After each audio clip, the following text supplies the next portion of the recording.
Books that स्पीकमध्ये तुम्हा सर्वांचं स्वागत आहे. आजची गोष्ट, कोल्ह्याला झाला पश्चात्ताप. गोष्ट लिहिली आहे अंजलीताई इनामदार. गोष्टीचं वाचन असावरी दोशी.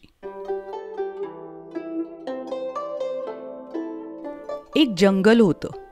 जंगलात घनदाट झाडी आणि त्यामुळे तिथे भरपूर प्राणी राहत होते. प्रत्येक प्राणी स्वतःचा बचाव करायचा.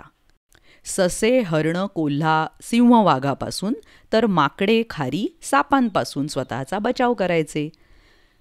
ससे, माकडं, हत्ती, खारी, कासव हे सगळे नेहमी एकत्र यायचे, खायचे, खेळायचे, मजा करायचे, गाणी गायचे, विनोद सांगायचे, खूप खूप खेळायचे.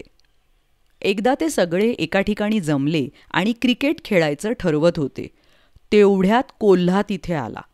त्याला पाहताच सगळे भराभर आपल्या घराकडे निघून गेले. कोल्हा पाहतच राहिला. पळत पळत त्याने एका माकडाला गाठलं आणि विचारलं, "का रे सगळे पळून गेलात?"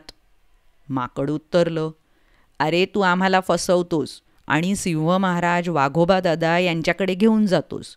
मग काय, ते काय मस्तच ताव मारतात, आमचा मात्र जीव जातो."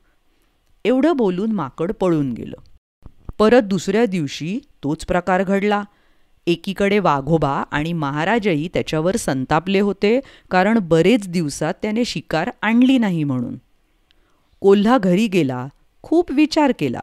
दुसऱ्या दिवशी लांब उभं राहून सगळ्या प्राण्यांचा हास्यविनोद, खेळणं हे सगळं पाहून मनात खूप दुःखी झाला. त्याचं मन त्याला खाऊ लागलं की आपल्या स्वार्थापायी आपण आपल्याच मित्रांचा कसा विश्वासघात करत होतो, त्यामुळे आपण एकटे पडलो आहोत. मग मात्र दुसऱ्या दिवशी कोल्हा पांढरे निशाण घेऊन सर्व प्राण्यांना शरण गेला आणि म्हणाला, "मित्रांनो, मला माफ करा. मी तुम्हाला दगा देत आलो. खरा मित्र कोण हे मला समजलंच नाही. आजपासून मी माझे विचार आणि स्वभाव दोन्ही बदलणार आहे. मला माफ करा हं, आणि तुमच्यामध्ये सामील करून घ्या. मी विनंती करतो तुम्हाला." सगळे प्राणी थोडा वेळ चुपचाप होते. मग हत्तीदादाने सोंड वर करून सर्वांच्या वतीने कोल्होबाला माफ केले. किती छोटीशी आणि वेगळी गोष्ट होती ही, की ज्याच्यामध्ये कोल्ह्याला पश्चात्ताप झाला आणि त्याला सगळ्या प्राण्यांबरोबर एकत्र येऊन खेळण्याची इच्छा झाली.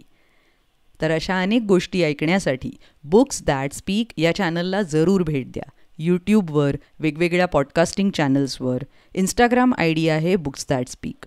भेटूया पुढल्या प्रस्तुतीत. Bye bye. धन्यवाद.